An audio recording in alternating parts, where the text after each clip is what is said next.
Hello and welcome to my channel. I am Zodiac Bandit, and today we're going to be doing something that I've technically done in the past, where I'm going to be ranking Critical Role villains. Now, back then I called it ranking Matt's villains from Critical Role, and I think this was part of a series where I was ranking all of the player characters that we have seen up to this point from the main cast, and I decided to do it with Matt as well. So there's only like 4 options on there, which today I'm doing way more than 4. We're having 21 characters that I'm going to be ranking, and the reason there's only going to be 21 entries on this list is because if I were to try to rank every single villain, it would be impossible. There is just way too many characters who could be considered a villain who only showed up 1 time or even 2 times, and well, that's just a little too many for me, right? So doing an 800 step list wouldn't have been very fun. A lot of them would have been, this character was cool, and then we moved on from that. So I want to just talk about the cream of the crop today, and honestly, these characters just have more impact, are more important for the story. They showed up multiple times. They weren't just like a one-off or a two-off.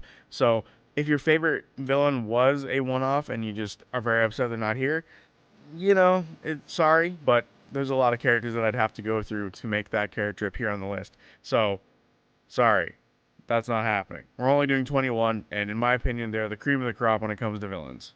At number 21, I have Duggar. So the reason Duggar's here, yes, he only appears in 2 episodes, but his importance to the story is massive. First of all, he's like the first villain of Campaign 3. He's the first confrontational villain that they have anyway, and they encountered him twice, and I just love the visual of Duggar. The idea that he's like sneaking his way through like the walls and through like the tunnels of Jushar, and it really showed like the complexity of the city of Jushar and how there's like the outside of the pillars and then there's the inside of the pillars, and he was able to like squeeze his way between them and travel between like different locations in the city because of it.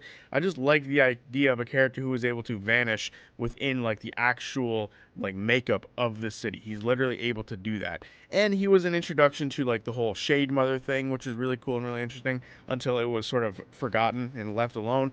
But I do like this character for one more reason.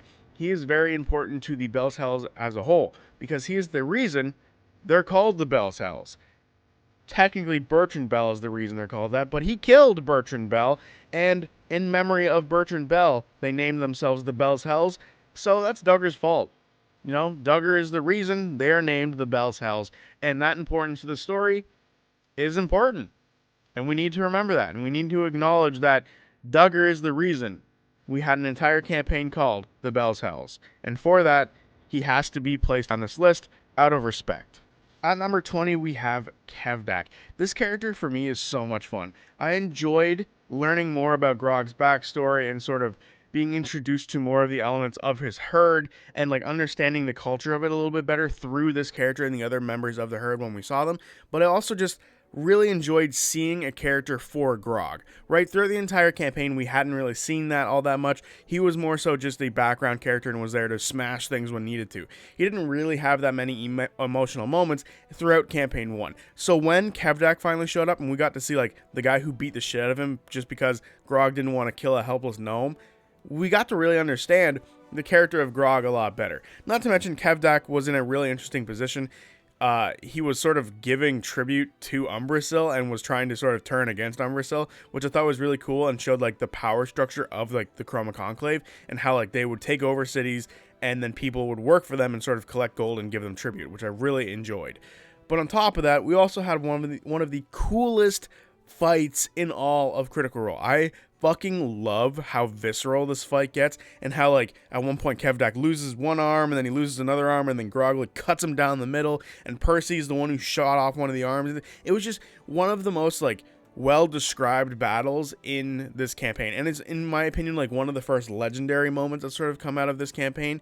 So for me, I love that moment, and I love that fight so much, and Kevdak is the reason it happens. So I love seeing that fight happen, and I love seeing Grog get his own back on the dude who beat the fuck out of him when he was a child. So next up on the list is the first member of the Chroma Conclave, Vorgal. So some people might be a little upset that he's kind of this low on this list, but frankly, as far as the Chroma Conclave go, he's the one that I think of last when it comes to the entire group. So for me, he has to be at the bottom of that sort of list in and of itself. There's a pseudo list going on here, but he is at number 19 here on this list, and well, I really do enjoy this character. I think he has a lot of cool moments when he's outside of combat. right? We know that he destroys Draconia, which I think is really badass and kills off one of my least favorite characters of all time in Tiberius Stormwind. And there's a really cool moment where he leads like a pack of dragons as they search for Whitestone, as it's under like the protective aura from all like the mages. And there's like a moment where everyone has to sort of just be quiet. And Vorgal and his group of people his group of dragons fly over top of it. So for me, a lot of the best Vorgal moments come outside of battle, when he's doing things and he's hunting and stalking, which I think is really cool. However, when it comes to his fight, I kind of got bored of it, right? It was after they had picked up a handful of their vestiges, and it was not to mention after another dragon fight already, so this would have been the second dragon fight. So it was kind of, we'd seen this sort of route before, and I honestly prefer black dragons over the white dragons. I think the ice is kind of lame compared to the acid of the black dragon. But also, it's something we'd seen before. It had become, the goal of that part of the campaign was to kill off the dragons. The first one was a much more strenuous conversation, which we'll talk about in a bit, but this one was one combat. They basically finished him off. They summoned a Garistro, and they had the help of Larkin or Raichon to sort of kill him off. And it was just sort of a run-of-the-mill combat. It was strenuous because you are worried that some of them are going to die, but I honestly don't think that Vorgal had that much punch compared to the other members of the Chroma Conclave. And at number 18, we have Umbreil. Now, take what I talked about Vorgal and sort of reverse it. Whereas I'm not a terribly big fan of a lot of the stuff that Umbreil did on the outside of combat, but when it came to combat, Umbreil was a badass. It was pre most of the vestiges that they had, or that they would end up getting, so they kind of had to get help from other places, which they got help from Grog's Herd, which was really badass. They were able to trap him and sort of attack him through that, but he broke out of it. There was almost 3 separate combat encounters with this character. There was the combat encounter where they had the herd with them to help them fight him, which he was able to run away and escape from. Then they had the combat in the sky, which was really fun, and then they finally cornered him in his own little cave yet again in the mountain, which was really cool, and that is where they finally successfully killed him. I very much enjoyed how much of a pain in the ass it was for them to fight this character, and how close they were to sort of having a good deal of the party die to him, which would have been really cool if any of them actually did. But none of them did, and they were able to sort of fight him off and kill him. I just really enjoy his combats a lot, because they're a lot of fun. They're very high-stress scenarios where you have a bunch of people who could be killed off in the first one. If people were to fall and die, that's a possibility in the second one. And then in the third one, we had just a full-on, like, traditional dragon fight inside of his horde, which I thought was really cool and really interesting. So, overall, I like his fights better than Vorgal's, and that's why he's above Vorgal. And at number 17, we have Sora Lord Zthuda. I very much enjoyed this character. I thought he was a lot of fun, and I like that he gave us more of a Fey connection during Campaign 3, which I felt was something that was needed quite a lot. But I also really liked how he tried pushing the narrative of Fern, a, Ruidus born who wasn't exalted, being the potential person to, become the vessel of Praathos. I like that he was pushing for Dark Fern to happen, which I very much enjoyed, because the Dark Fern storyline, or at least the plot hook, was very fun to me. I very much enjoyed Fern as a character, so for me, I really wanted to see some more of that be pulled out of her, which I very much enjoy, and through him, we got to see more of an attempt of that happening.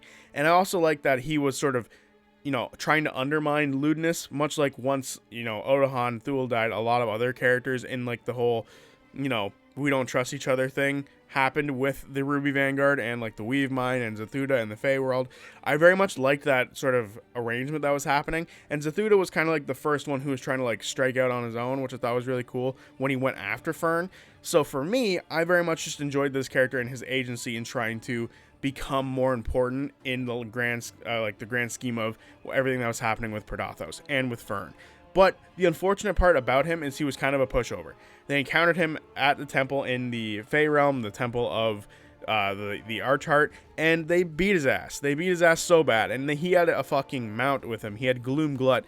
The first time they encountered him, they were way too weak to deal with him, so they just had to full-on run. So he had to fight Nana Mori as she sort of bought them time, which is a badass visual, and I will always like that visual. However, it's unfortunate that when we get back to him on the second time they encounter him, he's kind of a pushover. He's able to be defeated pretty easily. Counterspell was basically a big crippling thing for him. He could attack a lot, but unfortunately didn't do too much because a lot of the other players could do the same. And he even had a fake Ludeness be with him while he was there on this fight, and he still got his ass beat. He got beat bad. So unfortunately, while I like the character presenting before his combat sort of killed his mystique in a lot of ways. But I still very much enjoy this character, and I like his sort of attempt to push the Dark Fern narrative forward. At number 16, we have Ludeness Dleth. This character is brilliant. He's fantastic. He's amazing. I very much enjoy him as a threat in the background. The things that he does in the background and sort of pushing plans forward to release the gods because he hates the gods because of what they did to his family. I very much like everything that he does in the background. He is the background of campaign 3. Without him, not much of this happens. He collects all of the villains in this campaign. He makes it possible for us to go to Rites. He beats the shit out of former player characters when they are NPCs. He is a ton of fun because of his scheming, his planning, and everything he's able to do in the background. However, much like Zthuda, when we see him in combat, he loses all aura and all mystique. It really hurts him that every time he had a combat encounter with the party, and he had combat encounters with them several times throughout the campaign at various different levels, that he didn't kill any of them. If he was successful in doing half of what Odahan Thu was able to do, we would have thought he was much more intimidating. The fact that I had to fight on his behalf from people because it seemed like he sucked just has to go and show that he was very underwhelming as a villain when it came to actually being physical and combat-wise. However, his background status and his background ability to move things was so awesome to see an entire campaign be built around that it created, in my opinion, one of the most interesting and compelling stories for a group collective of all 3 campaigns coming together. And I very much enjoyed everything that he was able to do. The only weakness, the only hitch in this character, which would really help him a lot, would be as if he was more intimidating of a fight. And at number 15, we're going to have Thorak. Thorak, to me, is the definition of badass, imposing figure who lets everyone else do his dirty work. He is so badass in the fact that he can control other people. Well, he demands that other people just listen to him based on his presence and his physical power. To me, is really badass. I very much enjoyed the idea of this massive red dragon leading a group of dragons to attack Teldore, to attack Exandria, and just rip it to pieces. I very much enjoyed the fact that he was sort of leading this group, and he sat on top of Iman as if it was his throne, and he made his little horde there, and his plan was to hatch elemental dragons because he wanted revenge against the people who stuck him in the fire plane. I very much enjoyed everything that has to do with his motivation and what he was doing and how he went about doing it. The only issue, and it's going to be a common issue for some of these villains, is he was kind of a one and done fight, right? The one time they fight him, they killed him. It took a lot of effort, and I will admit to that. It took a fuck ton of effort to be able to get to him and to be able to kill him, but he only had the one fight. While it was extremely fun, it was only one time. Umbreil had 3. I just want to point that out. Umbreil had 3 encounters with the party, whereas Thorak had 1. And while it was really long and it was really drawn out and it was really entertaining, and he did do a good job of making himself seem impressive and important, there are other characters on this list who encountered the party multiple times. And I just feel like that has to be put against Thorak a little bit. The fact that he was a one and done, and the only time that he got encountered, he died, right? Which is kind of a shame. But overall, his presence is really badass, and I really enjoyed everything that had to happen to go against killing him. So much had to happen. They had to get help from Marquette. They had to get help from a bunch of NPCs throughout the campaign. Allura, Kima, Sean Gilmore had to show up. They had to have guest characters show up to help them, and this character was just so badass. Not to mention, in his horde was some of the coolest items in the entire campaign. I'm pretty sure that's where they get the deck of many things. So, gotta love him for that. Overall, I very much enjoyed his presence and the things that he did. It was just his one and done combat, which really kind of sucks to me. That's it. That's all. That's his only negative. At number 14, we have Anna Ripley. I like this character so much because she adds a ton to Percy. Because for me, Anna Ripley is what Percy would be if he was completely consumed by his vengeful nature, right? If Orthax were able to corrupt him absolutely, I feel like Anna Ripley is what that is. And I very much enjoy that. I like basically the fact that it's a shadow fight against Percy. They're both highly intelligent individuals. They both have Orthax behind them, or at least at one point both had it. And then they have guns, right? It's just badass in general. I very much enjoyed the idea that this character is a reflection of Percy if Percy kept going down that dark spiral. Yes, he is still very edgy and he is still very dark, but Anna Ripley is what that looks like if you'd like truly be consumed by it. Percy still has light in his life. Anna Ripley does not, and I very much enjoyed that sort of mirror image of looking at the two characters. Also, Anna Ripley is a good example of mistakes coming back to bite you in the ass later, because Percy had the opportunity to just remove her from the board and didn't take it because she's the one that he needed to kill the least. Percy, you have a list of people you need to kill. Kill them all, dude. At number 13, we have Orthax. I am such a big fan of the idea that a spirit can enter someone who's filled with vengeance and hate, who wants to go and get revenge for the stuff that happened to his family, and this spirit is able to sort of manipulate and make that anger and that rage and the need to kill all like the most important thing in Percy's life. I love that concept and idea. The fact that the list appeared and the fact that Orthax sort of helped him make the guns. I love the idea of a spirit sort of being there to sort of push Percy in the direction of vengeance. I very much liked that idea so much. And then when it shifted into Anna Ripley, it was just as cool. But I just really enjoyed like the idea and the visual of this character. First of all, the visual look they gave him in the Legend of Vox Machina animated series is fucking beautiful. First, he's just so sick. He looks so awesome to me. I just love the big cloud and how he moves around the battlefield, and how when in the animated series they were able to show that like that was like Percy being manipulated by him, and they were fighting this cloud with Percy inside. I very much just enjoyed that whole concept of like the visual aspect of the character. But as like, an overall like entity, I very much enjoyed the idea of him being able to take the worst part of a character and heighten it and make it everything that character had to be about. I just very much like that. And to the point where the character on the other side of it, Percy, was so overtaken by vengeance that it took magic, like it took Scanlan effectively tricking Percy and casting spells on him to just throw away the gun. I very much liked how it was like the symbiote for Spider-Man. He needed to have it, but it was bad for him. And I very much like that idea. At number 12, we have Lorenzo, the leader of the Iron Shepherds and murderer of Mollymox. I love Lorenzo. First and foremost, you automatically set yourself above the rest of like your compatriots when you're able to kidnap 3 members of the Mighty Nine. You're able to kidnap them. Just put them in cages in the night without anyone else noticing. Yes, it was technically a scripted exit for all of those players because Travis and Laura needed to leave for their child and Ashley needed to go back to Blind Spot. Damn you, Blind Spot. But it still is a very impressive feat to be able to capture 3 members of the party, leaving the Fabulous 4 to sort of catch up with the rest of them.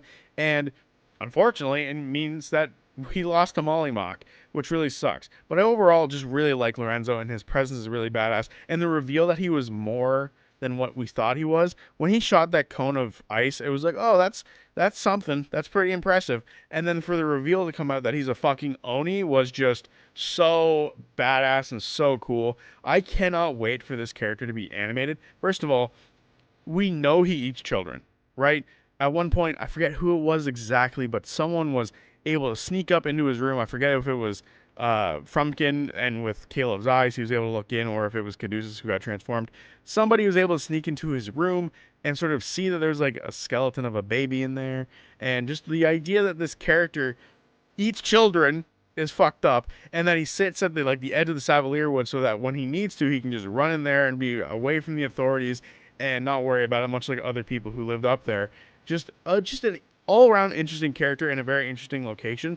So to be able to like be effectively a slaver in this area and to be like a dickhead and just absolutely despised and hated was something that was easily recognizable for this character. But then to add on the eating children thing was just so deplorable. Such a terrible, hateful character. And then to learn even more about what he did to Ford and all of them, he effectively tortured them down there, which is just fucked up. Right? So overall, the shit that this character does is evil, and he is the definition of it, and I fucking cannot wait to see him die in animated fashion. And we are now in the top 10, and at number 10 we have Raichon. This fucking maniacal, devilish, she's not a devil, but just so good at being able to play both sides of the field and sort of pick and choose when they need to betray the Chroma Conclave, work with the Chroma Conclave, betray the Vox Machina team, or attack the Vox Machina team. It is such a fun concept and such a cool idea for this character to be playing both sides. I'm a huge fan of the idea that a character is like, you know what, the field is pretty broad. Let me take a look at the entire thing here.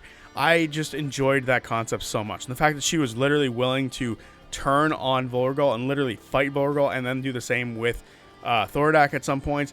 I very much enjoyed that idea and that concept. And then to snatch the body and try to like sort of learn its secrets so she could fix herself from her disease was really badass and really cool to me as well. I just overall really enjoyed this character and how like underhanding and maniacal she was to be able to move underneath Thorak's nose and to somehow not be noticed. Truly, she did get noticed a little bit, but I do think that it was really cool and really fun for her to be able to do what she did with this really imposing group of characters and still stand out, right? You have Umbreil and Vorgal who sort of lie pretty low on this list because they don't think they stand out in any like unique capacity, but Raichon is over the leader of the Chroma Conclave, right? Thorak was this imposing person, yet she's at number 10 and he's down further on the list because of her ability to be able to move through and sort of, play the field however she wanted to, which I thought was a lot of fun and really cool. I just really enjoy the idea of groups of characters forming within, factions forming within larger groups. I like that idea. And she was a solo faction within this group and ready to kill anyone she needed to, which I always like. And I'm a really big fan of the idea of a dragon sort of taking on the venomous properties of their poison and being able to snatch and grab and do whatever they need to and strike when they need to, like a snake. I very much enjoyed the idea that Raichon was very snake-like. At number 9, we have Trent Ikathon. Oh, how I hate you, Trent. So much. An abuser, a torturer, and in his own mind, a teacher. Just an absolute scumbag, a piece of shit. We hate him for what he did to Caleb and Astrid and Aedwulf. We hate this man so much for his actions, and the Cerberus Assembly just didn't care because he was creating incredibly powerful individuals like Caleb, like Astrid, like Aedwulf. He was able to just basically break these people and just abuse the fucking piss out of them until they like broke and we're like, you know what? We're for the Dwendalian Empire 100%, dude. Let's burn down our family. Fuck, I hate Trent so much. And he is much like Raichon. He was able to manipulate characters. He's able to lie to people. He's able to make them think that their actions are ones that he controls. Makes people question their own actions, their own sort of free will and stuff like that. And his entire purpose throughout campaign 2 was to try to prove to Caleb that he in fact has no free will. Everything he's done was by my hand. I'm the reason you're doing things. He's the ultimate attempt at a gaslight. I also very much like that he's like a constant threat throughout the campaign. He's there from not the rip, but he's there pretty early, and then he's there till the last episode of the campaign, and he's even, given his own Echoes of the Solstice one-shot to be a pain in the ass. So I'm very much a big fan of this character because not only is he a character who we saw throughout the entirety of campaign 2, but we got to see him at the end sort of try to be like, okay, everything else that I've done up to this point hasn't worked to manipulate this guy back into my hands. Time for me to get rid of him. Time for me to kill him. So I like the fact that not only does he sort of work in the shadows and trying to manipulate people, but he also is willing to go out of his way and sort of deal with the party. Now, his fight, while it wasn't like super close as far as combat goes, it was still rather interesting to watch because he was threatening to burn down the Grove, which is Caduceus' home, and he was willing to do whatever it took to sort of somehow in some way deal with the party. But what I really like is how the party didn't kill him. Instead, they put arcane gauntlets on him, or arcane cuffs on him that sort of sapped his magic, and then on top of that, they glued his mouth shut.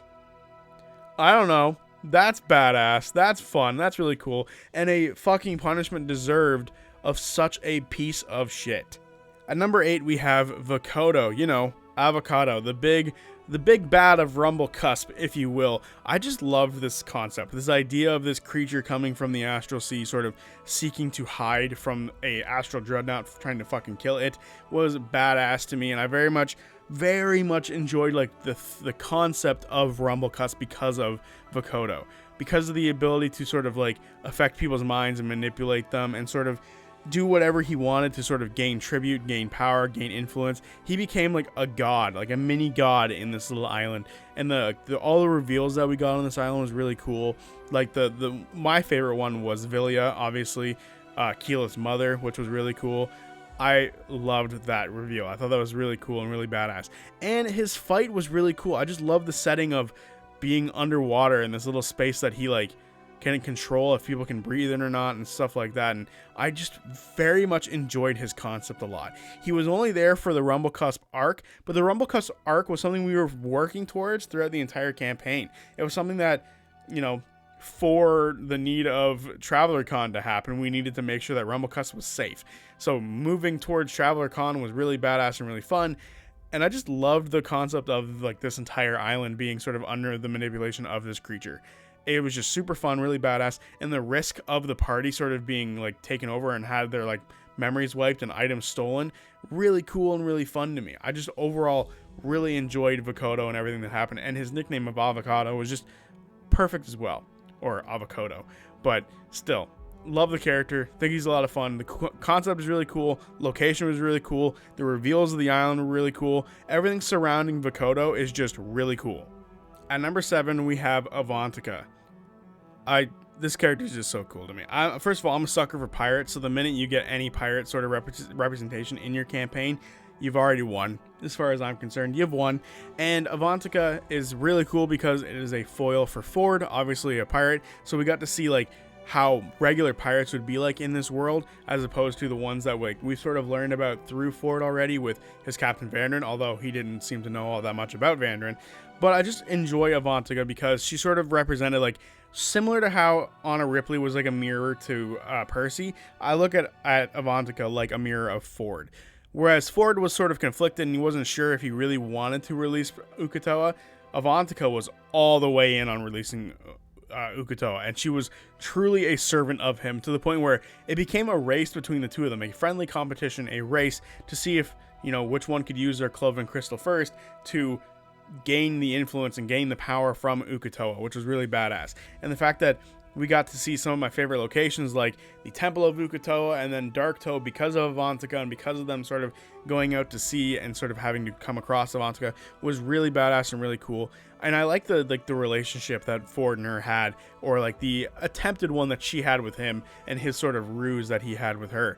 I enjoyed it quite a lot. And then the cream of the crop of this entire thing, or the best part of this entire thing, was the way that she went out. So there's technically 2 ways that she went out, because she did effectively become a reoccurring villain. But the first time they're like docked in Darktoe, and you know, the party realizes, oh well, we kind of need to get rid of this bitch, otherwise she's going to be a problem. So they come up with an idea, and the combat starts. She was going to kill them. She brought up like a wall that was counterspelled, and then effectively the idea was just survive. It wasn't a traditional combat of we're just going to kill this bitch, because that's not going to go well for us. We need to survive long enough for the 2 people who are moving their asses off to just run as fast as they can up to the top so we can get the Plank King so he can come back down and snap her neck. Was badass, right? They needed to survive. They didn't need to kill her. And I very much enjoyed the concept of a entity being a little bit too powerful for them, so they understood that someone else needed to show up and deal with it for them in the traditional way of Darktoe, so that they weren't banned forever, but they still got banned forever, because of course they did. But overall, I loved how Avantica went out the first time. The second time was even cooler, when they were in Islecross, or making their way up to Islecross to sort of investigate the Aor ruins. Her and a bunch of others sort of attacked the ship they were on, trying to steal the Cloven Crystal so they can go and release Praathos. She almost got away with it, but then Starrazor became exultant, and she was cut in half by Ford. Badass. This bitch doesn't go out in any traditional way. She always has to be really cool when she gets killed off, and it's awesome. And she's very evil. The fact that she was able to come back as like an undead servant of Ukatoa and be a menace in Islecross is awesome. Love that shit. And at number 6, we have Praathos. The idea of a ever-present being throughout an entire campaign. The risk of the campaign is the release of this creature, to me, is so good. I love Praathos. The concept of a god eater is so badass. The concept of there being a past event where the gods feared this thing because they saw it eat 2 of their brethren. The fact that this thing is actually truly a god eater because it ate 2 gods in the past. We're well aware that it did this. The fact that Matt had been hinting at Rites being something kind of weird throughout the entirety of both campaign 1 and 2, and then for it to be revealed that it's the prison of a fucking god eater is just so badass. The concept of Praathos being there is really cool. I loved the combats they had with Praathos. For me, they were both really fun. I don't give a shit about the rules. I'd rather have fun. Throw the rules out for one of those moments. And it wasn't even involving Praathos. It was Braius and Laudna. So whatever. Praathos isn't affected by it. Overall, I loved the combats with Praathos. I love the concept of Praathos. I love the backstory of the gods in Praathos. I just love everything surrounding it. And the entire campaign being built around it was a brilliant idea that I personally really love. The idea that this entire thing, everybody in this campaign was racing towards releasing this thing, whether it was Ludeness, whether it was Liliana, whether it was the Weave Mind, whether it was, the people, like the party trying to release it, whether it was the gods trying to keep it from being released or just outright trying to kill it. Just such a badass collection of stuff happening surrounding this concept, because it wasn't even a character until the end. It was just a concept, right, where we could see people sort of talk to it, but it wasn't a thing yet. It wasn't a thing until we met the true form of it inside of its chambers, and I loved the reveal of it. It was such a good moment, just so enjoyable for me, and this idea and this concept is so much fun. So we are now in the top 5, and I'm going to start off the top 5 with Asmodus, the only truly non-Matt Mercer exclusive character on the list, because he shares it with Brennan Lee Mulligan. This character is the villain of the EXU trilogy, right? He's done so many horrible things throughout the entirety of the EXU trilogy. In the beginning, he starts off by making Xerxes believe that the Betrayer gods could be redeemed in some form or fashion before he, reveals his true intent and that he truly believed he did nothing wrong before he starts ripping Xerxes to shreds over and over and over and over again, like a true villain that he is, because, why not kill a guy more than one time? But also, in that same exchange, he turns him into a devil, like a giant asshole. How dare you do that to poor Xerxes?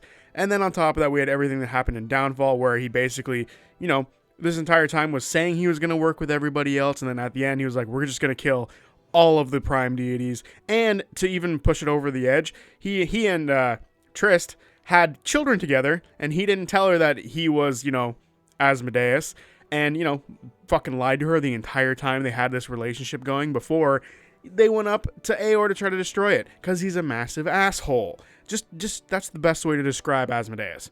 Asshole. Because that's what he is. And then, of course, we obviously have the ending of Divergence, where it was revealed that this poor kid had no soul because he was going to be a vessel for Asmodus, and just deplorable. Deplorable son of a bitch. And obviously all the stuff that he did during Calamity, like, the horrible things, the killings of many thousands of hundreds of thousands of people, the attempted killings and injuries of many gods, just several horrible things that this guy does. But then when we go over to Campaign 3, he is also the patron of good old Braius, and he tries to make him betray the party, which would have been insane if Braius followed through on it, but Braius went on to think for himself, which was really good, which really pissed off Asmodus, which again sets up Asmodus to have some sort of future in whatever new form he takes as a potential villain in the future, which is great. I think it's the only character on the list that I can say that about. He has a potential future as a villain, which is good, which means he could theoretically move up this list, which would be insane. But I think I've said that he's an asshole enough. We can move on to the next entry. So this is Zodiac from the future, and I need to rectify a mistake. Now, it's not a mistake in what I said about Asmodus. It's actually a mistake in my list making and my memory being crap, or just me being forgetful somehow. And that means I have to share number 5 with somebody else, because it doesn't make any sense for him to not be in the top 5. And honestly, sharing it with Asmodus just works really well, in my opinion. So sharing the number 5 spot with Asmodus is Vecna, the Whispered One. Yes, I have somehow neglected Vecna on the list, but just to give a quick little thing here about Vecna, he had a lot of build up in the earlier parts of the game where he was, like the whole zipper twat, the ziggurat, was built effectively for Delilah to be able to get access to him in the Shadowfell, and then eventually he was able to resurrect a Titan, or at least bring a massive Earth Titan back from the dead, and he was able to use it to walk around Exandria, and then head towards Vasselheim to sort of exact his revenge. He was just a super fun villain at the end, and it was a nice little way to bring all the characters back together who had mildly been separated, specifically Scanlan, who had left, and then Scanlan and his group discovered that Vecna was back, or at least that Delilah was back, and that people were, doing some not great things in the shadows somewhere. And, it was a good way to bring everyone back. Vecna was fun. He successfully killed Vax Sildan, which has resulted in Vax becoming a champion, full-blown champion, and he had to leave living to go and join the Raven Queen after everything that happened with that storyline. So it was just a nice little way to wrap up the entirety of Campaign 1 with a lot of hints towards him at the beginning of the game and sort of halfway through the game as well. So overall, I really enjoy Vecna. I think he's a fun villain, and I do think that me neglecting him is foolish on my end, not that he's an unmemorable character.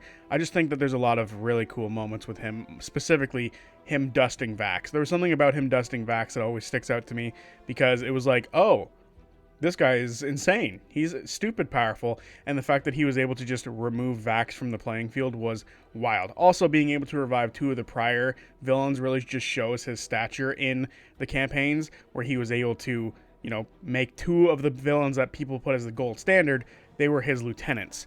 I think that is awesome, just right off the rip.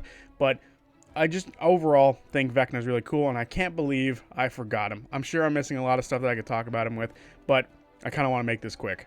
At number 4, we have Ukatoa. I left a pause there just in case any of you wanted to fill in the blank that I left there by not repeating the name. But this is one of my favorite showings, probably my favorite showing, of a villain who's there throughout the entire campaign. He did several things to Ford, and in fact, he was Ford's patron at the beginning, and seemingly was giving him a bunch of powers that he could use for himself, but there was a cost that needed to be paid, and Ukatoa wanted to be released. Ford, however, did not want to pay this cost, and thought that having this hanging over his neck was not a great idea, so he threw it away, which then in turn truly made Ukatoa a villain, where he started sending monsters after Ford several times, including Avantica, who I mentioned earlier on this list, and then eventually Ukatoa, while he couldn't get his Cloven Crystals during the campaign, during the 2-shot for the Mighty Nine, he destroyed the Ball Eater, which was already destroyed, so it was actually the 9 heroes that he destroyed, and then stole the Cloven Crystals and was released, so then they had to have a big fight with him. And luckily, it seems that it's been confirmed that Ukatoa hasn't been released again after the whole Apogee Solstice thing happened with the seals being weakened, so he is still sealed away, which is good, because if he were to able to join the other 2 siblings of his that have been released, the world might be screwed truly and royally, but again, the Mighty Nine would be able to seal him away. I just love the fact that this was an ever-present villain, a character or a villain who was there basically from the beginning all the way to the end, and we felt his presence the entire time. The absolute fear the party had of losing the Cloven Crystals was so strong, to the fact that they've eventually now gone and hidden them again in 3 separate locations, and only Ford knows where they all are, which I think is a brilliant move by Ford. So Ukatoa as a villain is still a threat theoretically, much like how Asmodeus is, but I don't necessarily think he's going to be re-released. I think he's been sort of put away and done, but I do like that this character was there the entire time during Campaign 2, and the fact that we still worry about him being released to this day in Campaign 3, or, after Campaign 3, is, I think, a testament to the character himself. At number 3, we have the Brierwoods, for what many people consider to be the gold standard of villains in Critical Role, and with good reason. First of all, the way that they relate to Percy's backstory and the fact that they took over Whitestone and wiped out his family already makes us hate them so much. But then for the fact that they were able to weasel their way into Taldore and the rest of Iman and try to sort of take over certain aspects, and they even took over the king, which was a pretty big deal, to the point where he resigned afterwards because he couldn't keep his own, mind in check. So they've done a lot within the first little bit of being introduced. They had shown that they were able to take over a very important leader, and right off the bat, we know that they've killed off most of Percy's family. After that, we get a bunch more shit. We see that they're able to manipulate Cassandra. We see that Silas is a badass fucking vampire. We see that Delilah is a, effectively a patron, or not a patron, a warlock of Vecna, which is crazy, and she would again pop up later, so would he after they were both revived, and, they would show up again for Vecna's whole storyline. But these characters are ahead of Vecna on this list, with good reason, because of how much we hated them for so long, right? These characters were just deplorable. They did terrible things to the city of Whitestone, terrible things to Percy and his family. Killing most of them is a terrible, terrible thing. And not only that, they did all this bad shit in Campaign 1. They got revived later in Campaign 1 and were a problem yet again. In Campaign 3, Delilah is the reason Laudna is alive. She hung her from a tree. She then used her body as, effectively a host body, just in case she needed another way to survive, which she did because Vox Machina would kill her, and then it put Laudna into a vast time frame of torture to the point where it was possible where they had to kill off Laudna to kill off Delilah permanently, which put Laudna in the crosshairs of Percy indirectly, which is crazy, and really a fun twist on the whole, thing that was going on with Laudna. The fact that another hero was like, I might just have to put you down because you were carrying one of the most vile human beings to ever exist. So eventually she would be sealed away, and now Laudna has full control over Delilah's powers, but it was a big worry for a long time that Delilah might be able to be freed. And luckily, after the end of Campaign 3, it's almost been confirmed that if Laudna were to die of old age alongside of Imogen, like they've been tied together for, it seems Delilah will go with her. Luckily. There's a chance she might not, but I'm pretty sure it's been basically confirmed that Delilah is done for, which is good, because it's something that we all very much worry about. At number 2, I have Odahan Thu, the most successful murderer of a party ever across the history of Critical Role. Straight up killing 5 members of the party at separate times. Absolute monstrosity of a woman. And they got rid of half of her kit to be able to fully kill her. She couldn't use her whole kit. If she did, that kill count might have been able to go up. The first time they encountered her, they were kind of weak. They were only like level 7 or 8 at the time, I believe. At the time, I had fully believed in their confidence that they could eventually take her on if they had worked together.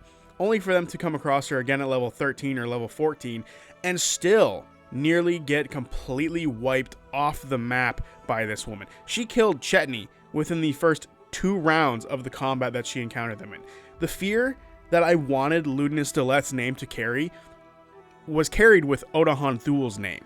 Whenever that name was brought up, the party were terrified.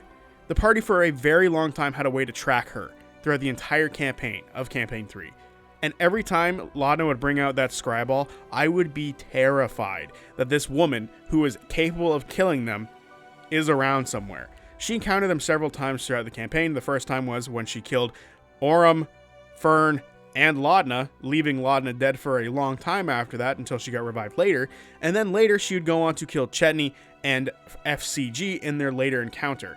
Wild shit. She was a badass. But not only that, she was such a terrifying force that when FCG and Fern encountered her by themselves, they chose to banish themselves, transform into their mist forms in a pocket dimension to be able to, thank God, successfully run away from her. And she was able to jump like 100 feet in the air to chase after them when they did that. She was so scary and so good at killing the party, it wasn't even funny. Some people think that her kit was unfair, and to a certain extent, I mildly agree, but the players wanted a more difficult challenge for this campaign, and that came in the form of Odahan Thu. She was a monstrosity, and she was able to just rip the party to shreds on several occasions. The fear that her name puts into my heart is why she's at number 2. At number 1, I have Lucien. Now, technically I'm cheating when I talk about Lucien, and technically his coolness factor comes from a bunch of other places, but when I talk about Lucien, I can't not talk about the Somnovum, and I can't not talk about the Tomb Takers. So they're all here at number 1 for me because they are easily the best villains in Critical Role because they occupy my favorite arc. Well, that's not the only reason, but they're just so cool, and I can't not talk about all of them. I have to talk about every single aspect of this amazing group, but Lucien is the centerpiece of it all. So Lucien is getting the official number 1 spot here, but for the most part, I am going to be mostly talking about Lucien, but I do have to sort of reach out into other places to fully talk about it. So, The reason I like Lucien so much as a villain is because he wears the face of an old ally. He wears the face of Mollymauk. Technically, I have that backwards. Mollymauk wore Lucien's face because during the ritual of the Somnovum, something went wrong. Well, it had something to do with Vesteragna, but she sort of messed up the ritual, and Lucien died, and his soul got sent away and broken into a bunch of pieces, and when Mollymauk was revived, it was just that part of him. It was just Mollymauk. So, when Mollymauk died, and Kree went back into revive, Kree, one of the members of the Tomb Takers, went and revived Mollymauk, or Lucien, at the behest of the Somnovum, because the Somnovum was talking to Lucien because he's supposed to be the Notagon, because of the book. There's a whole thing here. I could talk about this for ages. But she revived him, and in doing so with the help of the Somnovum, Lucien returned. So now, not only did we have to see the body and face of an ally, it was somebody else who was completely different, and it sort of irked the players and the party and the viewers the wrong way to see that this person, who we should know, who we should like, hates us, hates the viewers, hates the players, hates everybody around him, because he has a goal. He is to go release the Somnovum and bring them back to the material plane. For those of you who don't know who the Somnovum are, the Somnovum were the leaders of the Cognoza Ward of Aor who fled during the Downfall event, and they ended up in the Astral Plane, and when they were in the Astral Plane, an astral storm came through, merging them all into one consciousness, the living city of Cognoza. So that was the whole thing. He wanted to go release Cognoza because at the behest of Cognoza, or the Somnovum, the leaders of Cognoza, they were reaching out to people in the material plane to eventually help them get out. There was an individual that they reached out to before they reached out to Lucien, and he wrote down a book, and through that book is how Lucien was able to meet with them. He failed in his mission, but Lucien would succeed. And Lucien would eventually make his way through Aor, collecting everything that needed to be collected to transport over back into the material plane with the Cognoza Ward. However, things didn't go right because of the Mighty Nine, and eventually Lucien would be defeated after merging with the Somnovum, and then eventually the Wild Mother would put it back, so another piece of the soul of Lucien would be put back into Lucien's body, but it wouldn't be Lucien himself, and it wouldn't be Mollymauk. It would be Kingsley, which I thought was a really cool way to sort of wrap up that character. A new person was brought into the body of Lucien. I could talk for hours about Lucien and everything that makes him really cool, but I think my favorite aspect of him was the whole like cat and mouse, when will they turn on the party thing, because when they were in Aor together, they traveled together as a group to sort of work together loosely to collect everything they needed to teleport the Cognoza Ward back over, and we were waiting for the party to turn, or we were waiting for the Tomb Takers to turn. The Tomb Takers returned first, and it was just a super fun and like tense arc the entire time, and I loved every second of it. And a portion of that is due to the fact that it was effectively an evil adventuring party. We're now adventuring with the players, which I thought was really cool. The Tomb Takers, while they're not like super unique and interesting, I do like how they were that like enemy adventuring party, which is such a cool and unique idea that I don't think has ever appeared in another Critical Role setting again, outside of potentially you could argue that Archon was an evil adventurer and he was part of an evil adventuring group. But I think to this extent, where they traveled together for a very long time in Aor, was just really fun and really tense, and I just couldn't wait for it to all kick off. And when it eventually did, it was super fun and tense, and we almost lost another Talzin character in the process, as Caduceus was in rough shape during that fight. Overall, I love this character. I love everything that happens, including one of the most badass moments from Ford, where the Mighty Nine set up like a massive trap for them, which they set off, and Ford was able to, in one turn, kill off 3 members of the Tomb Takers, which was metal as fuck. But overall, Lucien's badass. Lucien's number 1, and I've talked about him for 5 minutes, so I feel like that should be enough to tell you that he is my favorite villain of all time. So there you have it, my rankings for the best Critical Role villains, from Duggar all the way up to Lucien. So let me know what you think, and did I miss any villains who you think were more memorable and deserved to be on this list a bit more? Like any villain in specific that you can think of that you really liked, who didn't appear just once or twice, who actually had an impact on the story. Did I miss any? Because if I did, let me know in the comment section, and I want to see your rankings. You can go further than I did. You can go way more than what I did. I only did the 21, and technically I did 22 because the Laughing Hand and Oban were in one spot. But I'm curious to know what you guys think, because I do really enjoy the conversation of talking about villains, and I'm curious to see how people react to the Brierwoods not being number 1, because I know a lot of people really like the Brierwoods, and I'm curious to know how people feel about me putting like so many members of like the Chroma Conclave as low as I did, because people also like the Chroma Conclave. So I'm curious to know how everyone feels about all that. And yeah, I will see you guys on Friday for the recap of episode 2 of the Wildemount Wildlings. Until then, peace.